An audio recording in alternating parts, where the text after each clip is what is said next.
Bonjour à tous. J'ai le plaisir de vous présenter nos camps pour 2018. Alors, on va avoir un camp à Père-Guillaume, c'est à près d'Agen. Et vous pouvez regarder tout ça sur nos sites, mais on vous donne déjà les informations. Alors, on aura un camp du 8 au 14 juillet à Père-Guillaume, près d'Agen, c'est à 1 heure de Bordeaux. Et notre orateur cette année sera le père Stéphane Driss et Elia Giancarlo. Cette semaine, j'étais dans le réseau dans lequel il fait partie. Et les gens m'ont dit c'est vraiment un ministère de puissance, il y a beaucoup de miracles, beaucoup de guérisons, il y a une onction prophétique très forte. Et la paternité aussi, l'amour du Père très très fort sur sa vie, comme Stéphane. Hein. Mais peut-être, même les gens ils m'ont dit c'est très fort, certainement encore plus que Stéphane. Je ne l'ai pas vu personnellement, mais j'ai entendu beaucoup de bien. Je me suis renseigné avant d'inviter un orateur. Bien sûr, Stéphane me l'a recommandé, c'est son père, donc déjà, Stéphane c'est mon ami, je pense qu'il sait aussi ce qu'il fait. Hein. Ensuite, il est dans le même réseau avec lequel je travaille aussi. Et j'ai demandé en Allemagne où il était, tout ça. C'est vraiment très très bien. Donc je vous encourage à venir, à vivre des temps forts, vraiment à rencontrer le Père. Ça sera le thème du camp à Père Guillaume, c'est rencontrer le Père. Ensuite, on a un autre camp. Ça sera à Vannes de 22 au 28 juillet. Là aussi, j'ai rencontré l'orateur cette semaine. Pareil, fait partie du même réseau. C'est un ministère apostolique, il a une forte onction prophétique. Et avant de l'inviter, je voulais quand même le voir aussi. Hein, donc je l'ai vu cette semaine. Et le matin, waouh, il a prêché sur la présence de Dieu. Comment David a amené la présence de Dieu et comment garder cette présence de Dieu, comment vivre dans la présence de Dieu. Et c'était vraiment très fort. Pendant qu'il prêchait, il pleurait. Il y avait une présence de Dieu dans la salle. C'était vraiment très fort. Donc, le thème de ce camp sera vivre dans sa présence. C'est sur la présence de Dieu. Là aussi, si vous pouvez venir, venez. Hein. Le camp sera du 22 au 28 juillet et ça sera à Vannes, bord de mer. On est près du port. C'est vraiment un très bel endroit. Pour ceux qui connaissent cette année, on a décidé de faire de nouveau le self-service, enfin le buffet. Donc les gens y passent hein, et ils servent eux-mêmes. Parce que là, on avait fait aux tables, c'était moins bien. Et on a décidé de revenir au vieux concept de l'année d'avant. Et le troisième camp aura lieu à Lucelle. Et là, comme orateur, notre orateur sera Paul Hopkins. Et il a travaillé comme... Il était responsable de jeunesse en mission pour le Royaume-Uni. C'est-à-dire pour tout le Royaume-Uni. Hein. Et je l'ai rencontré surnaturellement dans un avion. C'était vraiment surnaturel. Je ne vais pas vous raconter toute l'histoire, ça va être trop long. Mais j'ai rencontré cet homme dans l'avion, on était assis un à côté de l'autre et on commence à discuter. Je ne le connaissais pas. Hein. Il me dit, ah, je suis pasteur. Je dis, ah, c'est bien. Et vous prêchez sur quoi? Il me dit, sur le surnaturel. Je dis, waouh, là, mon gars, tu m'intéresses. J'étais très fatigué, je voulais avoir ma paix, mais quand il a commencé à parler de ça, c'est comme si la batterie s'est allumée. Je dis, ok, il a commencé à me raconter, il a dit, oui, il était sec pendant 6 mois, il priait, il cherchait Dieu, il était sec. Il me disait, et il avait vraiment besoin d'une rencontre avec Dieu. Et Dieu l'a emmené au ciel, et là, il m'a dit, toute ma théologie est tombée par terre, j'ai rencontré Jésus, et là, fréquemment, il va au ciel, il a des rencontres avec le Seigneur, et ainsi de suite. Donc là aussi, le thème sera une atmosphère céleste, vivre dans une atmosphère céleste, et c'est vraiment quelqu'un qui ne va pas juste en parler, c'est quelqu'un qui va le vivre, comme tous nos orateurs, hein. Pas des orateurs qui parlent de choses qu'ils ne vivent pas, mais vraiment des orateurs qui vivent des choses, et je pense qu'il y aura une forte atmosphère céleste pendant ce camp à Lucelle. Je vous encourage vraiment tous à venir. Moi, je viendrai aux 3 camps. Je vous encourage aussi à venir aux 3 camps, si vous pouvez. Ou là où vous pouvez venir, venez. Mais dans l'un ou dans l'autre des camps, c'est sûr, vous allez vivre des choses très très fortes. C'est intéressant parce que cette année, ma femme me disait encore, tous les 3 orateurs, ils viennent d'Angleterre. C'est l'année de l'Angleterre. Voilà. Donc, c'était pas voulu, hein. Mais c'est comme ça. À Lucelle, on mange très bien. À Père-Guillaume, il y a la mer. Enfin, il y a le port pas loin, c'est magnifique. Pas à Père-Guillaume, pardon. À Vannes, il y a le port pas loin. À Père-Guillaume, il y aura une piscine sur place. Il y a possibilité dans le château, il y a possibilité dans des mobil-homes, il y a possibilité de faire du camping. Il y a différentes possibilités. Mais pour plus d'informations, allez sur notre site www.signe au pluriel tiré, c'est le petit 6, miracle au pluriel.com ou tapez Thierry Copp sur Google et automatiquement mon site viendra. Il y aura des critiques aussi qui viennent, n'allez pas là-dessus, allez sur mon site. Ok, je bénis tous ceux qui me critiquent. Soyez bénis. Merci, grâce à vous, j'ai pu avancer dans le Seigneur. J'ai appris à vous aimer. Dieu vous a utilisé comme un instrument pour que je grandisse. Que Dieu vous bénisse. On a vu que notre système de croyance, que notre ou nos systèmes de croyance peuvent affecter la façon dont nous voyons les choses. Donc, il est important pour nous d'avoir une bonne perspective. Ok ? Une bonne perspective. Et on doit demander à Dieu de nous aider à être totalement honnêtes. Donc, je vais vous donner plusieurs questions que vous allez pouvoir noter, avec lesquelles vous allez pouvoir travailler sur vous-même, et des questions aussi qui vont vous aider à faire un travail avec les gens. Par exemple, pensez à un incident où vous vous êtes donné une étiquette négative. Je répète cela. Ça, c'est pour faire un travail sur vous-même personnellement et pour faire un travail avec les gens. Donc, je répète les questions. Je vais commencer avec la première. Pensez à un incident où vous vous êtes donné une étiquette négative. Je suis bête, par exemple. Ça, c'est une étiquette négative. Non, ce n'est pas que tu es bête. Tu as fait quelque chose de bête. Ça ne fait pas de toi quelqu'un de bête. Je suis nul. Je suis qu'un petit gros. Je suis qu'un bon à rien. Il y a plein de choses comme ça que les gens peuvent penser. Hein. Et ils croient que c'est des vérités, c'est des forteresses. Donc, premièrement, pensez à un incident où vous êtes donné une étiquette négative. Posez-vous ces questions à la maison, demandez au Saint-Esprit de vous montrer des choses, et vous allez voir, vous allez pouvoir faire un travail sur vous. La deuxième question à se poser, est-ce que vous vous voyez encore comme cela? Est-ce que vous vous voyez encore comme cela? Je suis moche, j'ai ceci qui ne va pas ou cela. Est-ce que vous voyez encore comme cela? Troisièmement, et ça c'est vraiment très important, est-ce aligné avec ce que Dieu dit sur la façon dont il vous voit? Est-ce que c'est en accord avec la façon dont Dieu vous voit? Je répète cela. Est-ce que c'est en accord avec la façon dont Dieu vous voit? Par exemple, je suis fou. Que dit la Bible? La parole de Dieu nous dit que Dieu nous a donné une raison saine. Donc je ne suis pas fou. J'ai une raison saine. Amen. Et c'est très important parce que les gens, ou vous-même, vous pouvez vous identifier à des actions que vous avez faites.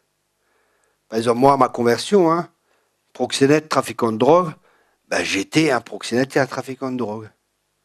Et Dieu a dû me parler, il a dû changer pour que j'accepte que si quelqu'un est en Christ, 2 Corinthiens 5, verset 17, il est une nouvelle créature, les choses anciennes sont passées. Donc, le vieux Thierry Copp, qui était proxénète, qui était macro, qui était trafiquant de drogue, qui était un truand, il n'existe plus. Il y a une nouvelle créature maintenant devant vous. Je suis une nouvelle créature. Les choses anciennes sont passées. Je vais vous donner un exemple concret dans la parole de Dieu de cela. Dieu vient. Gédéon, tu vas faire ça et ça. Et que fait Gédéon? C'est important pour ça. Écoutez bien. C'est important que vous ayez une bonne image de vous-même. Rappelez-vous que le combat, c'est l'image qu'on a. Dieu vient, il dit, Gédéon, tu vas faire ça, c'est toi qui vas délivrer le peuple. Quelle est la réaction de Gédéon? Non, mais Dieu, je suis le plus petit de ma famille est la plus petite en Israël, et ceci, et cela, et cela.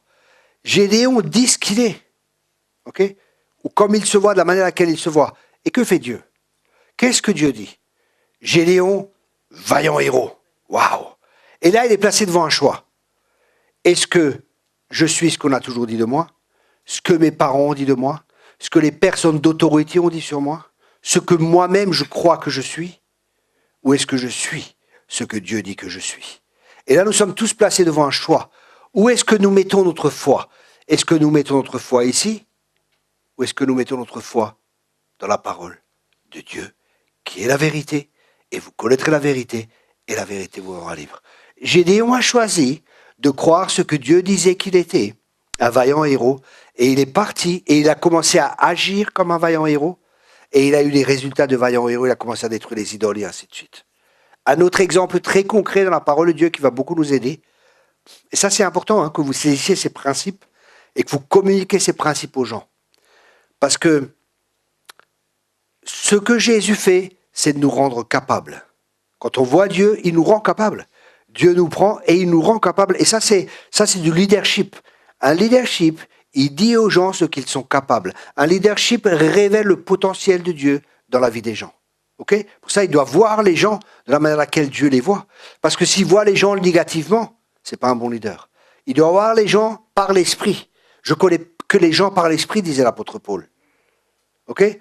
Et on doit apprendre à voir les gens par l'esprit. C'est-à-dire voir le potentiel que Dieu a mis en eux, voir ce que Dieu va faire avec eux, et proclamer cela sur leur vie, et dire ce que Dieu dit pour qu'ils puissent entrer dans leur destinée.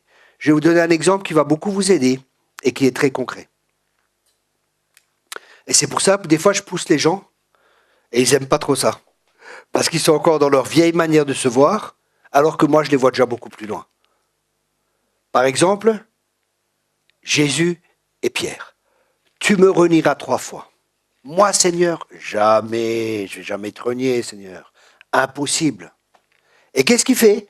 3 fois, il renie le Seigneur. Et que fait Jésus? Jésus vient, m'aimes-tu? Oui, je t'aime. Waouh. Paie mes brebis. Que fait Jésus à ce moment-là? Qu'est-ce qu'il fait? Il lui dit, j'ai toujours confiance en toi. Je sais que tu es capable. Même si tu as fait une erreur, ce n'est pas ça qui détermine qui tu es. Je vois qui tu es réellement et j'ai un avenir pour toi et un projet pour toi. Et des projets de paix et non de malheur et un avenir plein d'espérance. Et qu'est-ce qu'il fait? Il lui dit pas, tu es un nul. Tu as vu ce que tu as fait, tu as de nouveau... Je te l'avais dit. Je te l'avais dit que ça allait arriver, tu ne me croyais pas. Non, non. Il réagit complètement différemment. Il commence à prophétiser sur lui. Il commence à amener des paroles créatrices. Il commence à appeler les choses qui ne sont pas comme si elles étaient. Et Pierre croit cela. Et qu'est-ce qui se passe? Il prêche devant 3000 personnes, conversion sur conversion. Enfin, 3000 conversions, il y a eu, je ne sais pas combien il a prêché, mais il y a eu 3000 conversions, je dois la Pentecôte. Pierre n'était plus le même homme qu'il était avant. Pourquoi? Parce que la parole de Dieu, la perspective de Dieu a changé quelque chose en lui. Et quand on fait de la relation d'aide, on doit amener la pensée de Dieu. On doit amener la perspective de Dieu dans la vie des gens pour que les gens commencent à se voir comme Dieu les voit. Et comment Dieu te voit? Vaillant héros, Gédéon. Vous comprenez? Ça, c'est la relation d'aide. C'est changer les pensées. C'est changer la manière de voir, la perspective des gens sur eux-mêmes pour amener l'image que Dieu a sur eux, leur partager cela pour que les gens puissent entrer dans leur destinée. Amen. Est-ce que ça vous aide? Ok. Pour ça, dans cette école, c'est une école de champions. Parce que vous êtes des champions, c'est ce que vous êtes. Réellement. Peut-être vous ne le savez pas, peut-être vous ne le savez pas encore, mais jusqu'à la fin, vous allez le savoir à la fin de l'école. C'est léger. Je vais vous marteler. Ensuite, un bon exercice à faire, que je vous encourage à faire pour vous-même, et aussi avec les gens avec lesquels vous avez travaillé, demandez aux gens d'écrire au moins 2 choses que Dieu dit sur eux. Maintenant, pour vous concrètement, écrivez 2 choses que Dieu dit sur vous.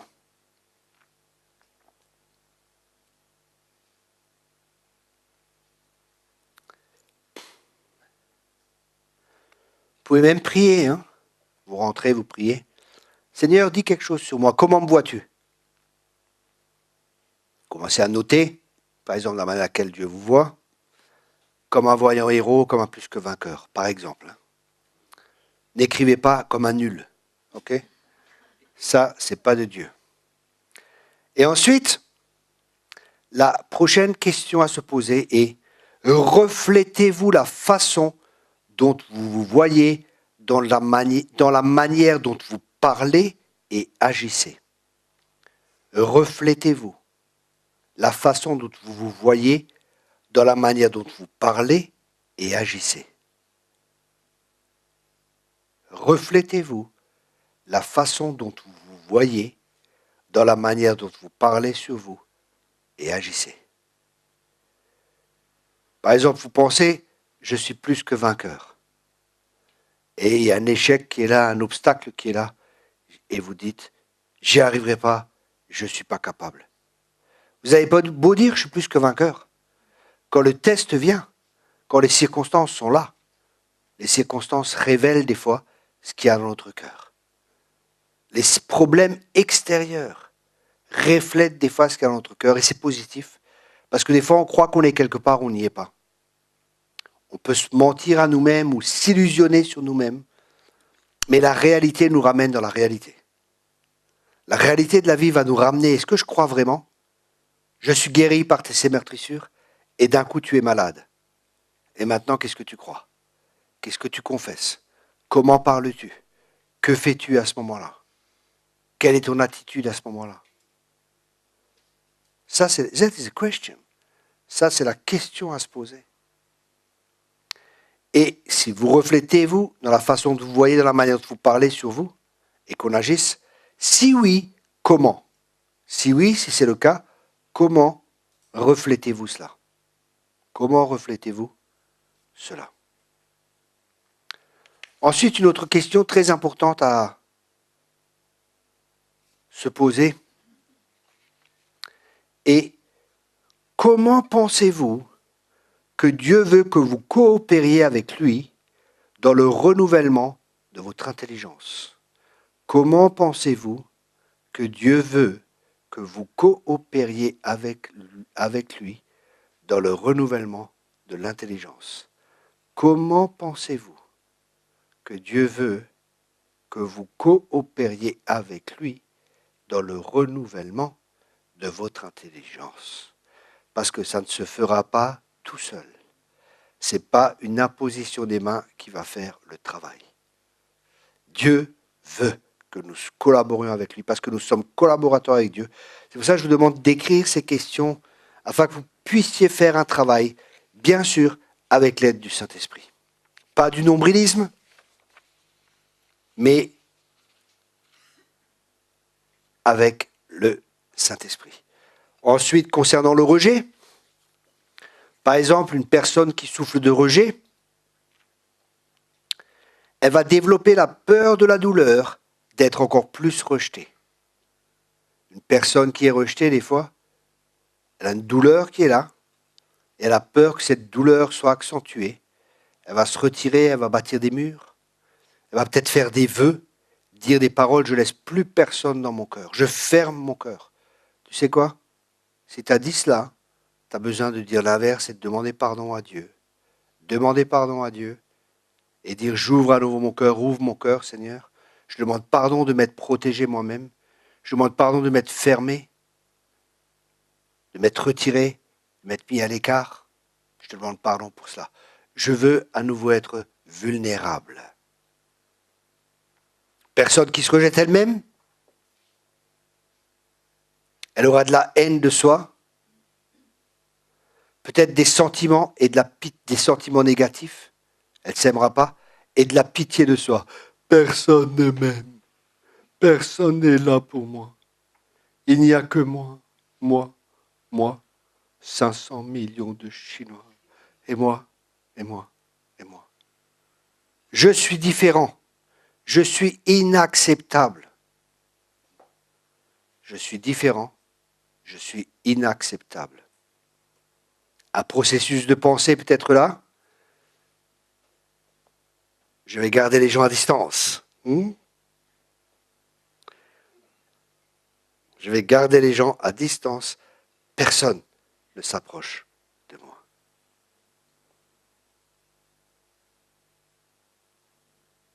Ou alors, je ne construirai pas de relations proches. Je ne construirai pas de relations proches. Si quelqu'un se rapproche, écoutez bien ce système de pensée qu'on peut avoir inconsciemment, parce qu'on est blessé, tout cela résulte d'une blessure. est un résultat de pensée qui provient d'une blessure, qui va amener un comportement, qui va faire un cycle de comportement, dans ce cas, un cycle de rejet. Après, si quelqu'un se rapproche de moi, je le rejetterai en premier d'abord, comme ça, ils ne pourront pas me rejeter. Je répète cela. Si quelqu'un se rapproche de moi, je le rejetterai en premier d'abord, comme ça, ils ne pourront pas me rejeter. Et tout ça, c'est des styles de vie, c'est des comportements que des gens ont construits à travers des blessures, à travers des paroles de personnes d'autorité, et souvent c'est inconscient. C'est pour ça que la relation d'aide, la guérison intérieure sont des choses importantes, et nous allons voir plus tard comment faire. Hein. On doit être à l'écoute de l'esprit, à l'écoute de la personne et à l'écoute du Saint-Esprit. À l'écoute de la personne et en même temps à l'écoute du Saint-Esprit. Parce que la personne va des fois dire des choses, elle n'est même pas consciente. Et le Saint-Esprit va vous dire, tu vois, ici, tac, il y a ce point-là. Prends ce point. Et des fois, je discute avec des gens, ça tourne dans tous les sens. Et on revient toujours au même. Et on n'arrive pas à percer des fois dans la relation d'aide. Là, il faut continuer, prier intérieurement. Saint-Esprit montre à la personne. Et d'un coup, paf, la personne se met à pleurer. Il y a quelque chose qui se passe. Il y a une percée qui se fait. J'ai des gens en relation d'aide. Je me rappelle une femme, je fais la relation d'aide avec elle. Et d'un coup, elle se lève, elle se met contre le mur comme ça. Elle est comme ça, toute craintive. Elle dit, mais je suis comme ça. J'ai fait... Elle s'est rendue compte comment elle était, comment elle fonctionnait. Elle a eu peur. Parce qu'elle ne pensait pas qu'elle était comme ça. Elle croyait qu'elle était comme ça. Mais elle n'était pas comme ça, elle était comme ça. Elle était comme ça. Elle n'était pas comme ça. Elle était un petit dragon. Et... ouais. Et des fois, les gens, ils sont choqués. Ils sont tellement... Parce que ça, c'est le Saint-Esprit qui convainc, qui leur montre. C'est comme, vous savez, c'est comme la relation d'aide, c'est comme si le Saint-Esprit vient et il met un miroir devant la personne et la personne regarde et dit ah, « je suis comme ça, quoi ». Et ça, c'est la vérité qui rend libre. C'est la vérité qui rend libre. Et des fois, elle peut être douloureuse parce qu'on pense des fois qu'on est autrement et là, on se rend compte qu'on est comme ça. Et c'est pour ça que c'est important d'avoir ce fondement, cette base de savoir que Dieu nous aime. Pas comme on croit qu'on est, ou comme on pense que les autres croient que l'on est, mais comme on est réellement. Dieu nous aime comme on est réellement. Et c'est là que les masses peuvent tomber, c'est là que les illusions sont brisées, c'est là que la vérité vient, cette vérité qui nous rend libres et qui nous affranchit. Amen. Ensuite, on va voir encore le cycle de performance.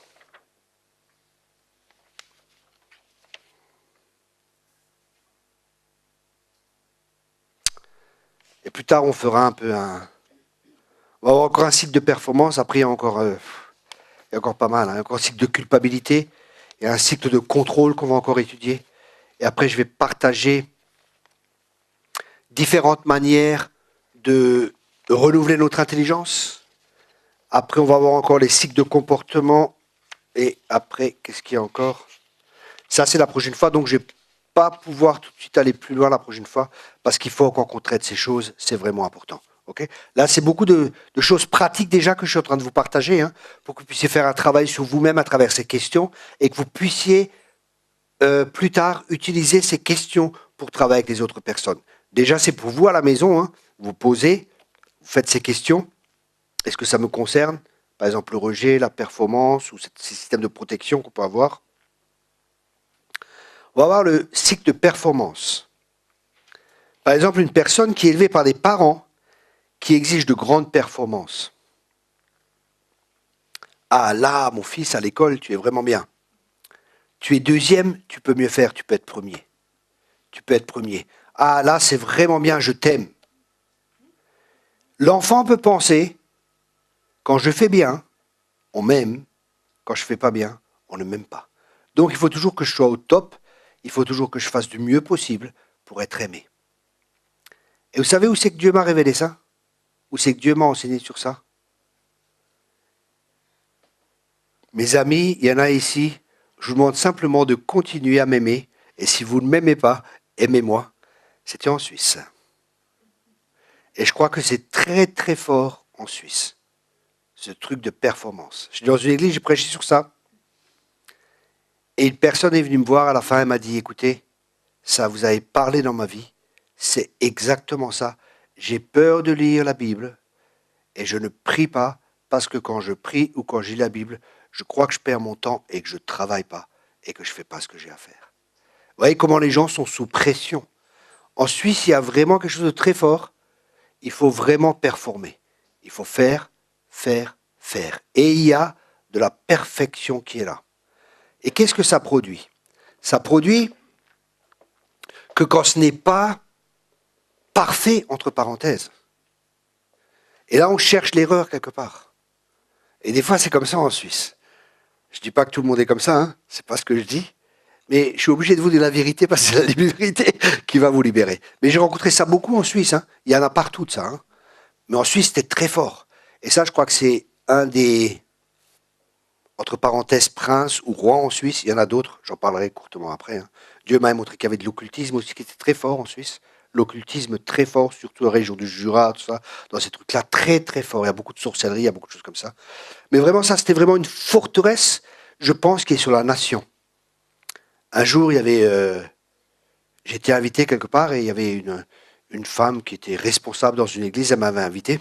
Et vraiment une belle femme, le canon, une belle Suisse, cheveux blonds, yeux bleus, une très belle femme. Elle m'a invité, je dis, ouf, elle est mignonne, ça. J'étais célibataire, hein. Ouais, elle est mignonne et tout. Puis elle m'invite à manger chez elle. J'arrive, on mange et tout. Je me dis, cette femme, je veux rien savoir. Ça, c'est pas de Dieu. Purée, je me croyais dans un laboratoire. Tout était blanc, tout était parfait. Je dis, non, c'est trop parfait pour moi ici. Ça va être dur. En plus, elle était prof. Bon, j'espère qu'elle ne regarde pas la vidéo. En plus, elle était prof. Et vous savez comment c'est, les profs? Ils enseignent toujours. Donc, ils ne sont pas enseignants bien souvent. Je ne dis pas que c'est le cas, hein. Pour tous, hein, attention, je ne généralise pas. Mais c'était vraiment ça. Mais c'était une belle femme, quoi. Vraiment une belle femme. Mais quand j'ai vu ça, en plus, la cuisine était blanche. Tout était nickel. Tout était à sa place. Tout était... Je dis non. Là, je vais dans une prison. Elle est peut-être blanche, la prison. Il y a une belle femme dans cette prison. Mais non, merci. Salut tout le monde. Chut, je m'en vais. C'était une Suisse allemande, hein, c'est pas une Suisse française, rassurez-vous. Non mais vous voyez, et c'est vraiment, et j'ai prêché ça dans une église en Suisse, et plusieurs personnes sont venues m'ont dit c'est vrai, c'est vraiment un des problèmes qu'il y a dans cette nation. Est-ce que vous pensez que c'est juste? Oui, plusieurs Suisses sont là. Alors 2, 4, 6 Suisses disent oui, il y en a que 6, ok. Ah pardon, 8, que tu penses c'est juste? Hein, oui, oui. 8 Suisses disent oui, bon 9 Suisses, bon bah c'est que c'est petit Suisse, quoi, c'est bon, c'est 9 sur 9, c'est bon. Non, alors je pense vraiment que c'est quelque chose, parce que je crois, vous savez, écoutez bien cela, chaque personne, chaque enfant veut plaire à ses parents. C'est quelque chose qui est tout à fait normal. Et comme il y a un fort sentiment de réussite, parce qu'il faut réussir, il faut réussir, et il y a beaucoup aussi, on m'a dit en Suisse aussi, vous savez quel est le crime numéro 1 en Suisse? C'est un policier suisse qui m'a dit ça. J'étais étonné. Le crime numéro 1 en Suisse, c'est la maltraitance des femmes dans les familles. Waouh! Je dis waouh, c'est fou ça. Vous vous rendez compte? Pourtant, à l'extérieur, tout semble bien, quoi. Parce qu'à l'extérieur, il faut tout montrer que tout est bien. Et il ne faut pas le dire. Donc il y a des secrets familiaux. Pour ceux qui travaillent en Suisse, hein, c'est important de comprendre ça. Il y a des secrets familiaux. Il y a peut-être des gens, ils ne vont pas vous dire, parce qu'on leur a dit, ce qui se passe ici, ça reste ici. Et ça n'a rien à voir ni à l'église, ni à l'extérieur. Ça reste dans la maison. Ce qui se passe dans cette maison reste dans cette maison. Et qu'est-ce que ça produit? Ça produit des souffrances et les gens ne vont pas en parler. Mais uniquement ce qui est amené à la lumière, Dieu peut travailler parce que Dieu travaille dans la lumière. Ça, c'est important pour vous, hein, les Suisses, mais nos amis suisses, que vous compreniez ça pour que quand des... Comment qu'on dit? Pas des co-détenus, des co... comment on dit ça? C'est une prison, hein, de vie dans la performance. Comment qu'on dit ça? Des co-citoyens. Des citoyens? Hein? Des concitoyens. Mais non. Quand des co-citoyens viennent, que vous puissiez faire un travail avec eux et que vous compreniez le cycle de performance dans lequel ils sont. Je fais la relation avec plusieurs Suisses comme ça, et c'était vraiment quelque chose de fort dans leur vie. Parce qu'il y a, écoutez bien, ça c'est très important pour vous, et à expliquer aussi aux gens, vous leur dites, Il y a l'excellence et il y a la performance. Maintenant, quelle est la différence? Dieu est un Dieu d'excellence et Dieu veut que l'on tende vers l'excellence. Mais la différence entre l'excellence et la performance est la suivante. C'est que l'excellence, on fait tout ce qu'on peut et on est satisfait. La performance, tu peux faire tout ce que tu veux et tu ne seras jamais satisfait. On te poussera toujours à faire plus, plus, plus, plus. Et c'est jamais, jamais, jamais assez. Vous avez saisi cela? Ou vous voulez que je répète? Vous avez saisi? Ok. On va continuer avec la performance, ce cycle de performance qui est très important. Comme je viens de dire, c'est une personne qui est élevée par exemple par des parents qui exigent de grandes performances, ou des professeurs d'école ou autres, des personnes d'autorité, mais surtout des parents. Et nous avons tous un instinct qui nous est donné par Dieu pour plaire à nos parents. Tout le monde a cela, tous les enfants. Les systèmes de croyance se produisent les 6 premières années de notre vie. Les 6 premières années de notre vie, c'est important, les 6 premières années de notre vie vont créer en nous un système de croyance ou ce qu'on appelle un style de vie. Je pense que la prochaine fois, on va aborder ce sujet en profondeur et vous allez comprendre comment ça fonctionne. Et ça va vous aider comme fondement pour comprendre comment vous fonctionnez. Parce que vous allez découvrir votre style de vie, mais vous allez aussi découvrir, ça va vous aider à découvrir le style de vie des autres personnes. Et uniquement quand on laisse notre vie, on peut gagner sa vie.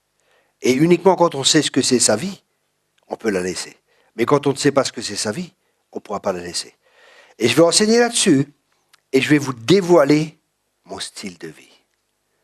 Pour que vous compreniez comment je fonctionne, et après ça va vous aider à comprendre comment vous fonctionnez.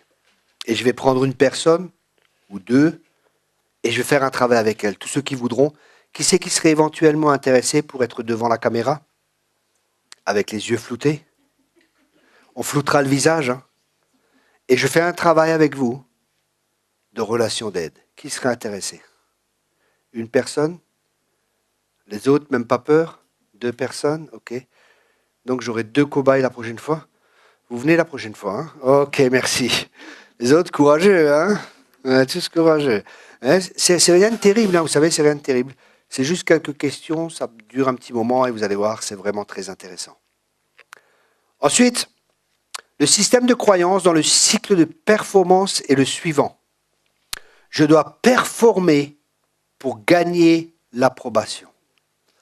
Le système de croyance est je dois performer pour être aimé, pour être accepté, pour gagner l'approbation. Ça va? Le problème, c'est que la personne essaye encore et encore. Et le cycle se répète, apportant la dépression et l'épuisement. C'est pour ça, des fois, vous voyez les serviteurs de Dieu qui ont des burn-out, qui sont épuisés, qui sont dans la dépression. Et c'est pas normal. Il y a un problème profond qui n'a pas été traité. Et nous verrons plus tard ce que c'est ce problème, pour que vous puissiez comprendre aussi que c'est bien de relever le problème, c'est bien d'aider la personne à comprendre le problème avec lequel elle vit ou elle est confrontée, ou le système, ou le style de vie, ou le système de croyance qu'elle croit. Mais le mieux, c'est de lui amener la solution. C'est bien de découvrir un problème, mais sans amener la solution, on n'aide pas. Vous savez, c'est bien, des fois, des prophètes, ils viennent, ils arrachent, et c'est bien. Mais le problème, c'est qu'ils ne plantent pas.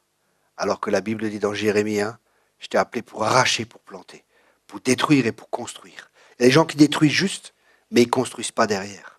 Et ça, c'est pas juste. Il faut détruire les mauvaises choses, mais il faut construire des bonnes choses à la place. C'est pour ça que dans la relation d'aide, vous amenez les mauvaises pensées, vous voulez que les gens découvrent leur mauvais système de croyance, et vous amenez un bon système de croyance. Vous comprenez ce que je veux dire? On enlève quelque chose pour mettre quelque chose. On se dévêt du vieil homme pour revêtir l'homme nouveau. Il y a un échange qui se fait. Vous savez ce que je veux dire? C'est pas juste de dire aux personnes, tu as tel problème, salut pissom. Ça, c'est de l'alsacien, pour ceux qui comprennent. Au ciel, on parlera alsacien, vous le savez. Parce qu'il faut l'éternité pour l'apprendre. Et dans la Bible, il y avait déjà un Alsacien qui est passé, il a vu une tour, il a dit papel, papel, papel, du tout même. Elle est papel. Ensuite, une personne qui vit de cette manière dans le cycle de performance va produire des efforts, du surmenage. Elle fera beaucoup d'efforts. La conséquence sera du surmenage. Elle sera orientée à la performance. Elle sera perfectionniste. Perfectionniste. Parce que c'est de la manière dans laquelle elle reçoit de l'amour, de l'acceptation. Donc il faut qu'elle joue très bien, sans fausse note.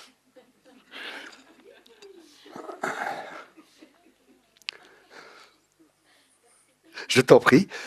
Non, parce que c'est pour le cas où tu n'avais pas compris. Je t'aurais aidé un peu. Et je connais mes brebis. Je connais mes petites brebis. Il n'y a jamais un but réaliste. Il n'y a aucune satisfaction. Il y a toujours un sentiment d'échec. Une personne qui vit ainsi n'a pas de but réaliste. Peu importe les succès qu'elle a, il n'y aura pas de satisfaction. Au contraire, il y a toujours un sentiment d'échec. Et le diable va te dire, c'est vrai, tu n'as pas assez bien joué. C'est vrai, il faut encore que tu améliores ça. C'est vrai, tu n'as pas assez bien prêché. C'est vrai, tu n'as pas assez prié pour les gens. Tu aurais pu faire ceci. Tu aurais pu faire cela. Et vous faites plus d'efforts. Et la prochaine fois, il te dira, c'était pas mal, mais il manque encore quelque chose. Et toi, tu es déjà là. Après 5 prédications le samedi, à l'école publique.